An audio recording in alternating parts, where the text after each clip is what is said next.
Welcome to the Sober Unicorn. We are a gay hosted, all inclusive podcast about sobriety and addiction recovery for the LGBT plus community and all of our allies.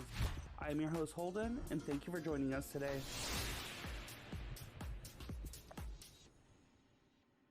Hey, everybody. It's Holden back here again with the Sober Unicorn. I hope everybody's doing absolutely amazing. And if you're not, I hope your day does get better. And don't ever hesitate to reach out to us here at Sober Unicorn or any of our guests.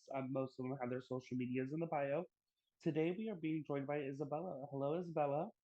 Hey, How are you doing today? wonderful. Very excited for this Easter relaxing weekend. Yes, thankfully I had the weekend off. I didn't get Friday off, so but you know what? I'll take any day off rather than none at all. Agreed, agreed. So Isabella and I actually met via Instagram.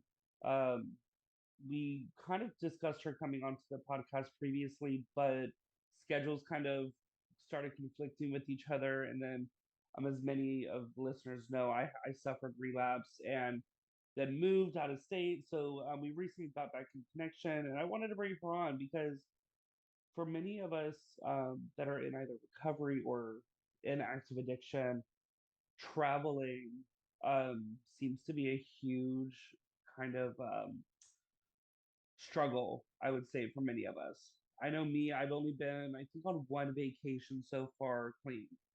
Every other vacation I've gone on, of course, I was in active addiction and was going full force in my addiction when on those vacations. So before we kind of get to that, like sober travels, because you seem to travel everywhere. I do. I've traveled along the East Coast, the West Coast, the middle of the coast.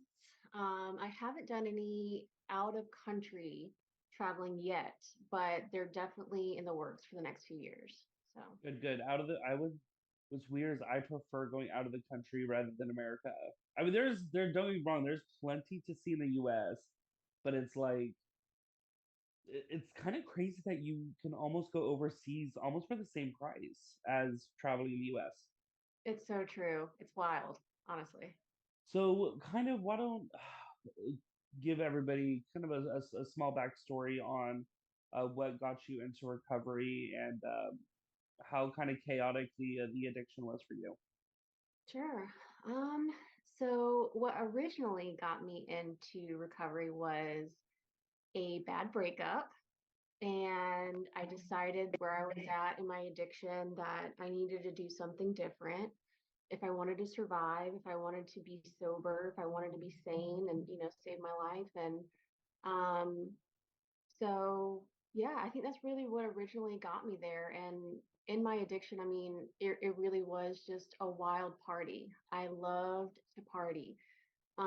That's what it had gotten to be for me. I would like party at work, I would party after work, I would party at home, I would party at other people's homes, and definitely, I did a lot of solo partying on my own. And I think, once I had got to that point, you know, got broken up with, had my heart ripped out.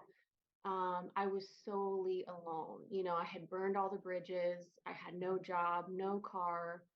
My health was from the inside out just totally gone. I was like 80 pounds, green hair, because I couldn't afford a diet anymore. Just a spiritual, physical, emotional, mental wreck. So that's definitely where I had got to in my bottom. And of course, you, as you said, you're a few years in, and you work in treatment now.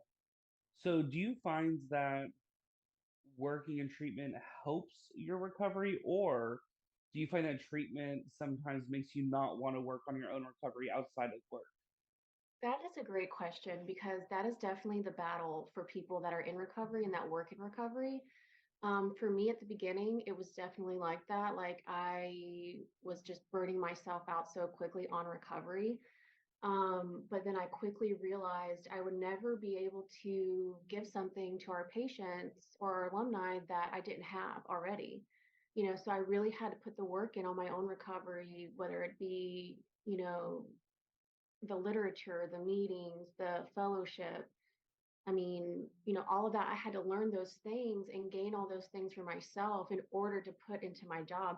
And it really was a blessing because I was able to gain all these resources and connections,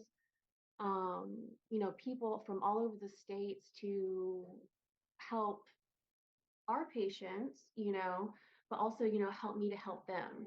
So it was definitely kind of like an ongoing battle, but our uphill battle, I think, in the beginning, but it definitely got a lot better.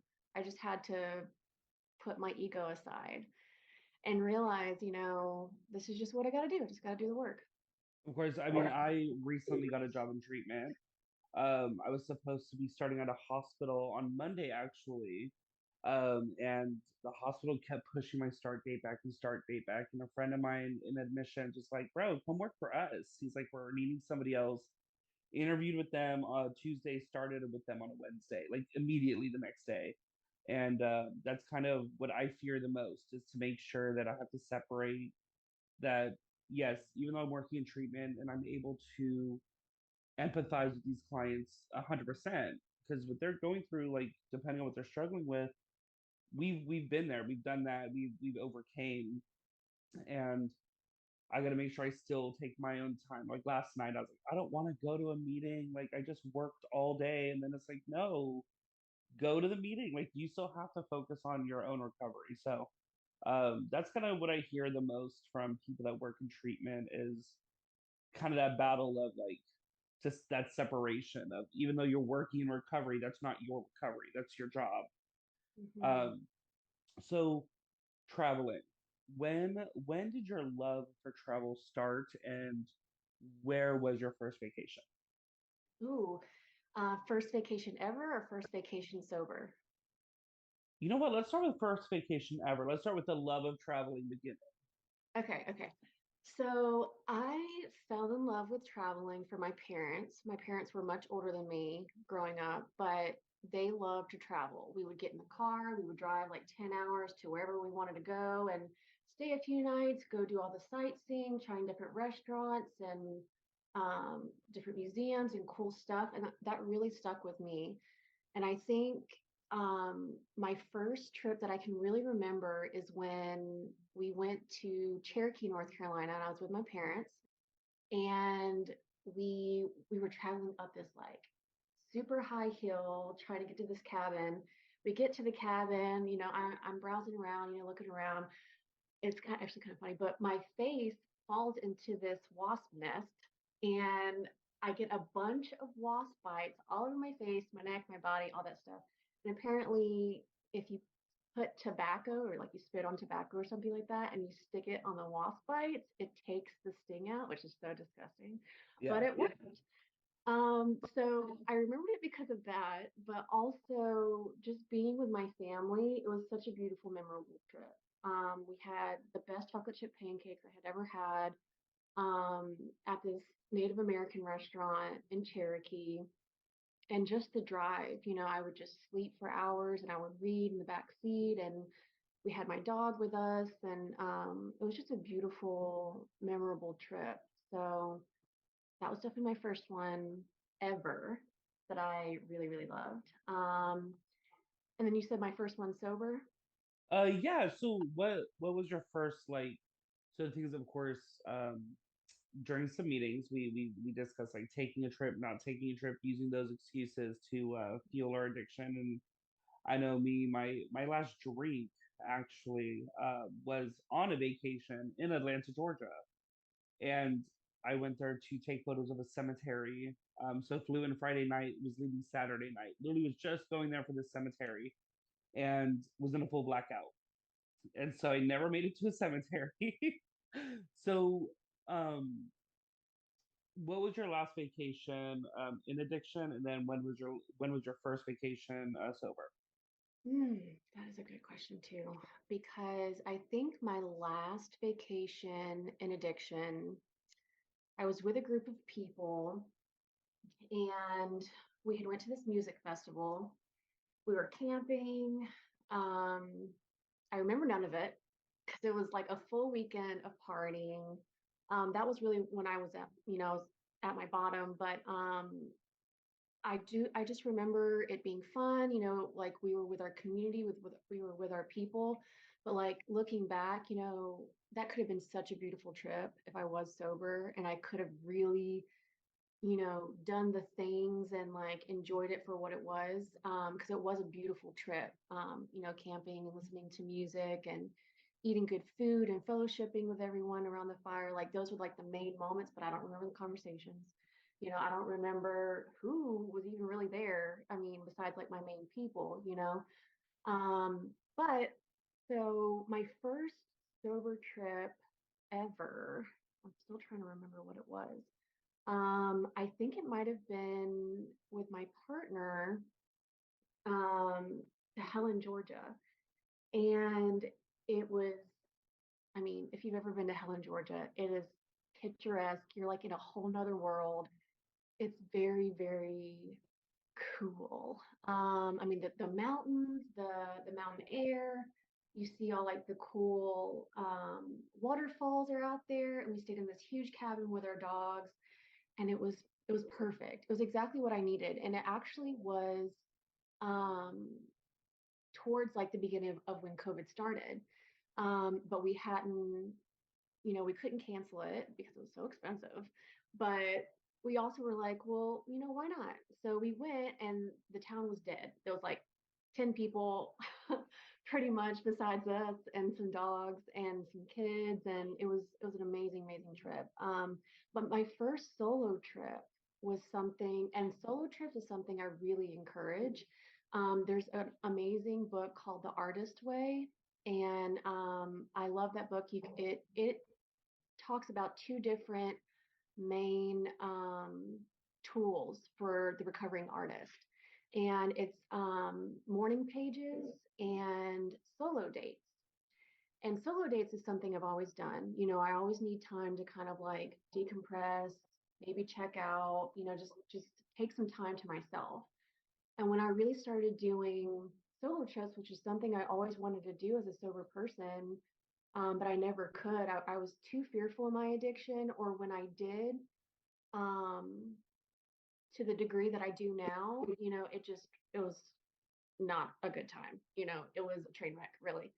Um, so I just went to a small town in Florida and I stayed overnight and I did a bunch of yoga, a bunch of meditation. I went to the water, I slept a lot. And that was really just kind of the beginning of this string of beautiful solo dates that are solo trips that I take for myself. I mean, the possibilities are endless. I love the drive. I love looking for a fun Airbnb. I love scoping out different towns and like seeing the art and the music and the nature. I mean, it was truly a gift. I could totally see your For You page on TikTok being the secret like hideaway spots in like every state. I kid you not, it's on there. Yeah. So I was on I'm from Texas, and there were so many spots in Texas that were so close to me within an hour's drive that are beautiful that you're just like, take a quick drive. I mean, the thing is, a vacation does not have to be on a plane somewhere else. It could be a quick 45-minute drive to two towns over. Well, depending on where you're at, 45 minutes is that far, but or an hour or two drive, um, to get kind of have that escape. I know, um, recovery in general, you have to do so much self care.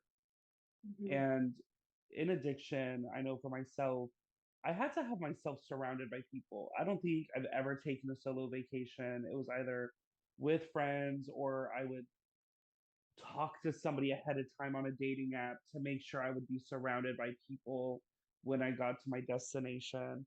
Um, so solo trips actually sounds like an amazing idea. Um, just rent an Airbnb by yourself and just kind of relax and chill out. So, and I see on from your Instagram that you don't like. It doesn't seem that you like the hustle and bustle places. Yeah. You seem to love landscape. Yeah. It's beautiful. I mean, I grew up kind of in a small town. Then I moved to a bigger city. Um, when I got sober. And then I kind of just quickly realized like this is just not my jam. This is very stressful, like the traffic and the amount of people. I can't go outside my front door without seeing like 10 people. Like I'm just someone that really needs space. Space and peace and quiet. And here I'm living in outside of Asheville, North Carolina, and that's exactly what I get. It's such a beautiful blessing. And it's because of the gift of recovery. I wouldn't have any of the things that I have today if it weren't for that. And I'm literally living a life that I never thought was possible. I never even could have dreamed of at the beginning of my sobriety, throughout my whole life. And it's just all of these things just keep getting poured out because, I am staying sober and I'm doing the next right thing and I'm being of service. And yeah, if I could if I could live in a treehouse in the middle of nowhere with a bunch of birds flying around everywhere and like, we are going to be growing our own vegetables this year and gardening and stuff like that. But yeah, that I would totally do that. You know that they have those on Airbnb. They do, and I actually stayed at one, and it They're was so so cool. It was so cool. We took our dogs. It was in North Georgia, and I was like, okay, we got to do this again. And I've stayed in the yurt, and all of these cool places. Yeah, highly suggest it. Highly suggest go do something weird. You find something weird that you want to go do it. Have you ever seen? I could see you totally doing the. It's kind of like a hammock, but it's like a triangle that you tie between trees, and you just like end up suspending yourself inside of like a forest. Yes, I've actually looked into those. A few of my friends have those, and they're like, "Can we just come and camp in your yard?" And I'm like, "Well, you can stay in the spare bedroom if you want." But I was like, "If y'all all want to do that, that's fine too."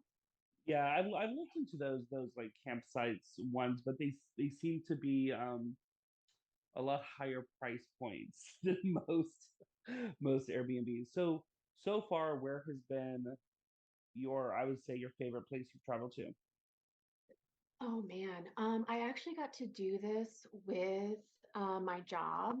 I was with our team, and we work with the alumni of our recovery program, and we got to go to Malibu, and beautiful, amazing. I would totally live there if I weren't so cheap.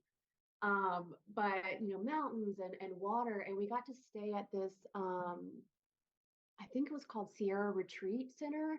And where like our neighbor was like Dick Van Dyke and like a handful of other people. It was really cool. And it was just like this old school space that they used for different, there was like monks. I mean, it was just beautiful. And I think honestly, just the trip there, like with some cool people who made it fun, on the airplane ride there.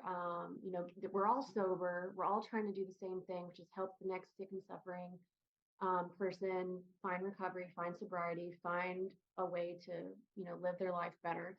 We're on this retreat together, and it was just incredible. We were teachers, we were learners, um, and we grew a lot as individuals and as people together. And that really inspired me to do more sober retreats with other people, because we've done a few, and I'm just like, I want more.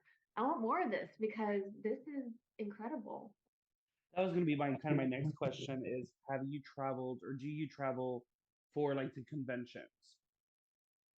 Um, so I've only been to a few of them, and mostly that does come with, my work schedule, home schedule, whatever that looks like.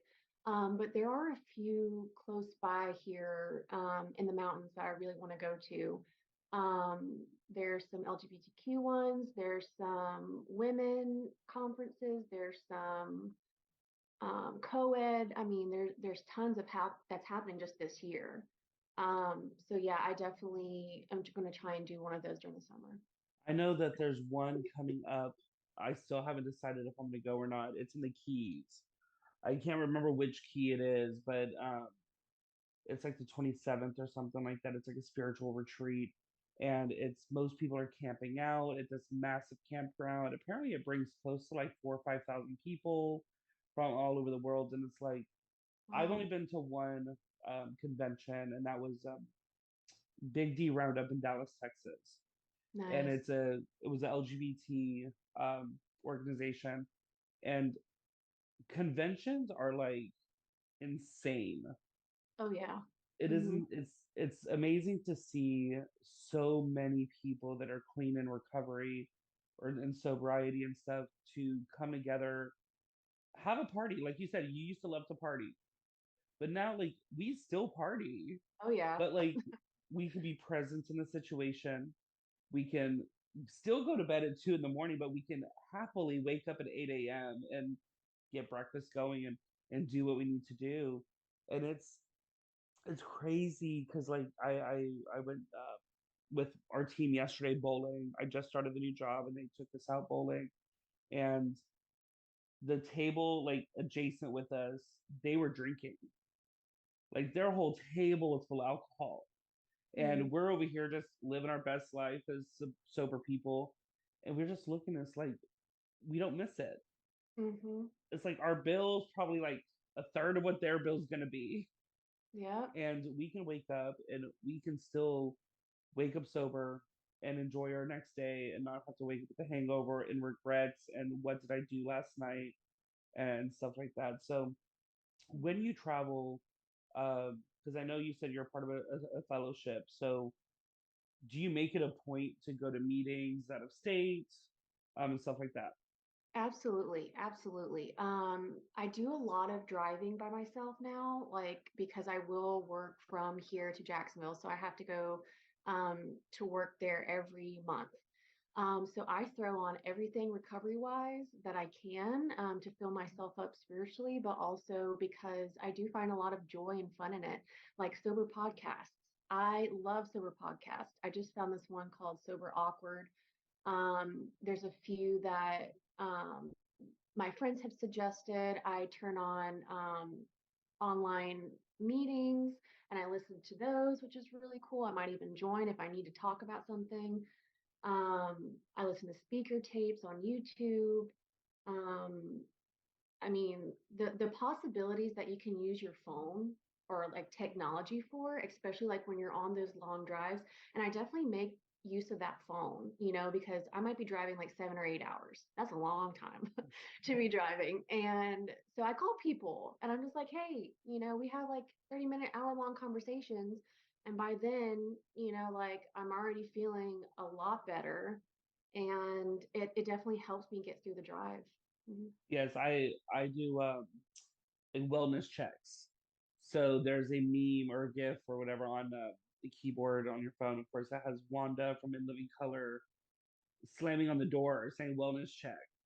And that's what I do with people in recovery. It's like if you haven't talked to somebody, you haven't seen them in a few days, you're just like, hey, are you doing all right?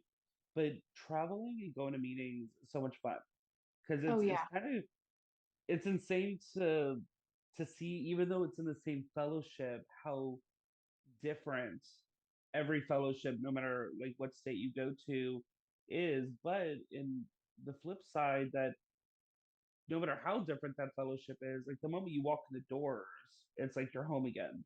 Yes, I love that. Especially like when you are traveling so much, like you want a piece of home with you. And I definitely can say that I have found that piece of home within the different recovery rooms, and each one of them is totally different.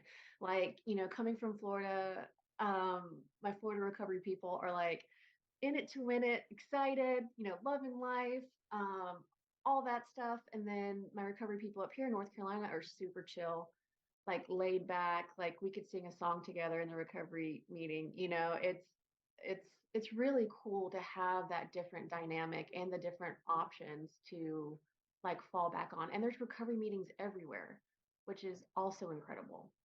So, like you say, you haven't been out of the country yet. So, kind of for your future, if you're say traveling overseas and you're in Italy or something like that, how do you overcome the like that FOMO of kind of missing out? I mean, I mean, I'm assuming you've been probably in small towns that brew their own beer and make their own wines in those tiny towns throughout the U.S. So it's like, how do you take that sober vacation and not experience that FOMO?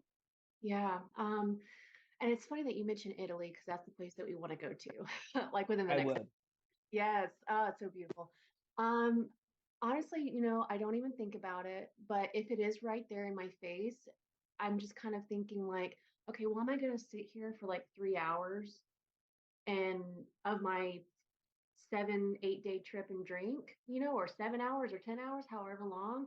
But I feel like that's just such a waste of time now when I can be going to explore these amazing museums and taste this wonderful food and be with these cool people and like remember all these wonderful things that are in these beautiful spaces that I get to travel to, because I'm definitely, very empathetic and a feeler and all that stuff. And like, today I really am so grateful for all the feels because I can go into these places and really feel, the beauty of it. And if I were drinking or drugging, I would completely cut that off and it would just be like this numb blur that I wouldn't be able to really experience to the fullness of what it is.